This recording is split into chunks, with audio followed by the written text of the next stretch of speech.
In today's video, we will learn about the simple epithelium. Simple epithelium में हम squamous epithelium, cuboidal epithelium and columnar epithelium के बारे में पढ़ेंगे. And for each subtopic हम 5 slide discussions भी करने वाले हैं. So let's start. पहले हम epithelium की general definition देखेंगे. So epithelium क्या होता है? It is one or more layer of cells that cover the outer surface. So जो cells outer surface को cover करती हैं और line the luminal surface of the tubular structures or cavities of the body are called epithelia.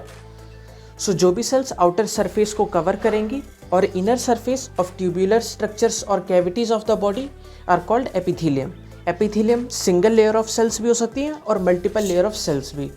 अभी हम epithelium का general classification देखेंगे. So पहले हम उन्हें classify करते हैं based on number of layers.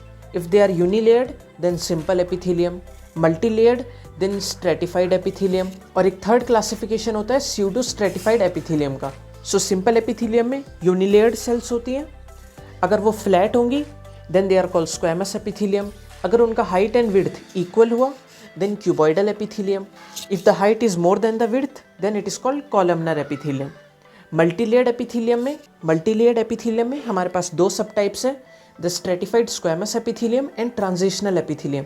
Multilayered epithelium में the deeper and middle layers are same and based upon the shape of cells on the top most layer. हम multilayered epithelium को further classify करते हैं into stratified squamous, stratified columnar and stratified cuboidal. Transitional epithelium में cells इस तरह modified होती हैं कि उन्हें आप स्ट्रेच भी कर सकते हैं और रिलैक्स भी. So they transition from one state to the other. और हमारा थर्ड टाइप है स्यूडो स्ट्रेटिफाइड एपिथीलियम, जिसमें सेल्स सिंगल लेयर्ड ही होती हैं बट न्यूक्लियस ऊपर नीचे अरेंज्ड होता है, जो एक मल्टी लेयर्ड अपीयरेंस क्रिएट करता है. सो इस तरह हमने क्लासिफिकेशन ऑफ एपिथीलियम देख लिया. इस लेक्चर में हम सिंपल एपिथीलियम के सब टाइप्स को कवर करने वाले होंगे.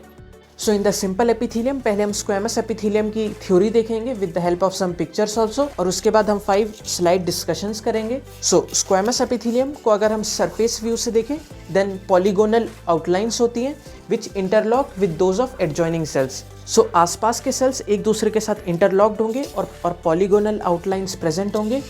इस डायग्राम में हम देख सकते हैं पॉलीगोनल आउटलाइंस है और आसपास के सेल्स एक दूसरे के साथ इंटरलॉक्ड हैं, कोई भी स्पेसेस बीच में प्रेजेंट नहीं है. स्क्वैमस एपिथीलियम में width is more than the height of sales.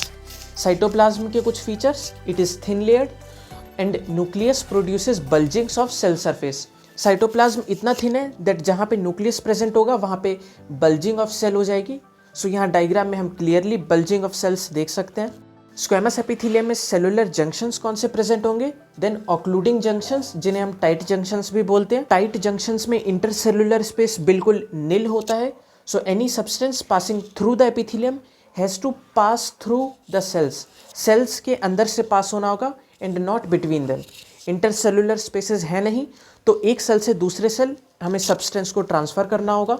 Squamous epithelium कहाँ प्रेजेंट होंगे, in the alveoli, in the free surface of serous pericardium, pleura and peritoneum. इन 3 जगह पे स्क्वैमस एपिथीलियम को हम स्पेशली एक नेम देते हैं मेसोथीलियम. इनसाइड ऑफ हार्ट तो एंडोकार्डियम नाम दे दिया. Blood vessels and lymphatics, endothelium, and some parts of renal tubules and internal ear. Functions क्या होंगे स्क्वैमस एपिथीलियम के, then rapid transport of substances, diffusion of gases and filtration of fluids. इस diagram में हम देख सकते हैं टॉप मोस्ट लेयर में हमारे पास फ्लैट लेयर ऑफ सेल्स हैं जिसमें एक काफ़ी थिन एपिथीलियम है एंड जहाँ पे भी न्यूक्लियस प्रेजेंट है वहाँ पे सेल बल्ज हो चुकी है. In this diagram surface view से हमें थोड़ा सा पॉलीगोनल शेप पता लग रहा है. इंटरसेलुलर स्पेसेस बिल्कुल नील हैं एंड आसपास के सेल्स एकदम इंटरलॉक्ड हैं. ये एल्वियोलर एपिथीलियम का डायग्राम है. इसमें अगेन हमारे पास यहाँ पे स्क्वैमस एपिथीलियम प्रेजेंट है, फ्लैट सेल्स प्रेजेंट होंगे, साइटोप्लाज्म की बल्जिंग होगी एंड जस्ट दिस मच. ये हमारे पास एंडोकार्डियम का डायग्राम है. सो यहाँ पे जहाँ पे भी न्यूक्लियस प्रेजेंट है वहाँ पे सेल बल्ज आउट हो चुकी है एंड फ्लैट सेल्स प्रेजेंट है. ये डायग्राम हमारे ब्लड वेसल्स का. यहाँ पे हम स्पेशल नेम देंगे स्क्वैमस एपिथीलियम को, दैट इज एंडोथेलियम. और यहाँ पे अगेन हमारे पास फ्लैट सेल्स प्रेजेंट है, जहाँ पे भी न्यूक्लियस प्रेजेंट होगा वहाँ पे सेल्स बल्ज आउट हो जाएंगी. सो ये 5 स्लाइड डिस्कशंस थे.